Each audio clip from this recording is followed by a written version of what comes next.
এমন জোরে দুই পাশ থেকে চাপ দেয় যে তার বুকের এক পাশের হাড় অন্য পাশের হাড়ের ভেতর ঢুকে যায়। এই চাপ থেকে কেউই রক্ষা পাবে না, সে যত বড় নেককারী হোক না কেন। এরপর শুরু হয় সেই আসল পরীক্ষা। কবরে সেই ভয়ঙ্কর মাটির চাপের পর হঠাৎ করে কবরের মাটি দুভাগ হয়ে যায় এবং আগমন ঘটে দুই ভয়ঙ্কর ফেরেশতার। তাদের নাম মুনকার এবং নাকির।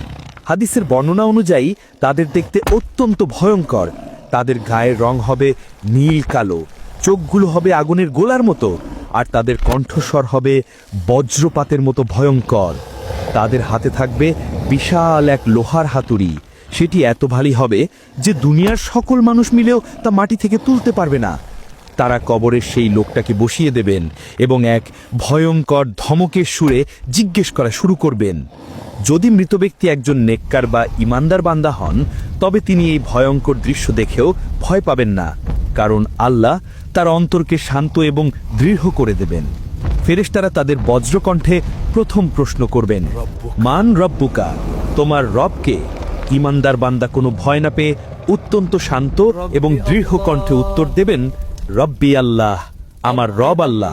এরপর তারা দ্বিতীয় প্রশ্ন করবেন, ওয়ামা দিনুকা, তোমার ধর্ম কি? তিনি উত্তর দেবেন, দিন ইয়াল ইসলাম, আমার দিন হলো ইসলাম। সব শেষে তারা আমাদের প্রিয় নবী হযরত মুহাম্মদ সাল্লাল্লাহু আলাইহি ওয়াসাল্লামের দিকে ইশারা করে তৃতীয় প্রশ্নটি করবেন, ওয়ামা কুনতা তাকুলু ফি হাযার রাজুলু, এই ব্যক্তি সম্পর্কে তুমি কি বলতে? ইমানদার বান্দা উত্তরে বলবেন, হুয়া রাসূলুল্লাহ, তিনি আল্লাহর রাসূল।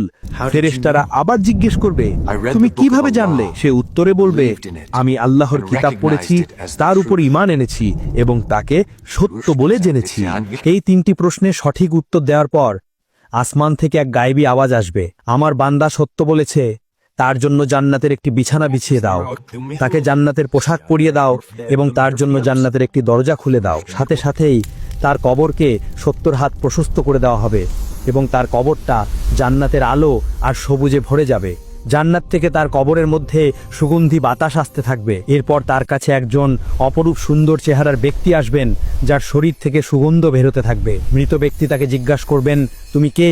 তোমার চেহারা এত সুন্দর কেন? সেই সুন্দর ব্যক্তি উত্তর দেবেন, আমি তোমার নেক আমল, আর আল্লাহ আমাকে পাঠিয়েছেন, আজ থেকে আমি তোমার সঙ্গী, তোমার কোনো ভয় নেই। এরপর সেই ইমানদার বান্দা আল্লাহর কাছে দোয়া করবেন, হে আল্লাহ, দয়া করে তাড়াতাড়ি কিয়ামত কায়েম করুন, যাতে আমি আমার পরিবার এবং জান্নাতের অফুরন্ত নিয়ামত উপভোগ করতে পারি। তাকে বলা হবে, তুমি শান্তিতে ঘুমাও, কিয়ামতের আগে পর্যন্ত তোমাকে কেউ বিরক্ত করবে না, তোমার ঘুম ভাঙবে কিয়ামতের দিন।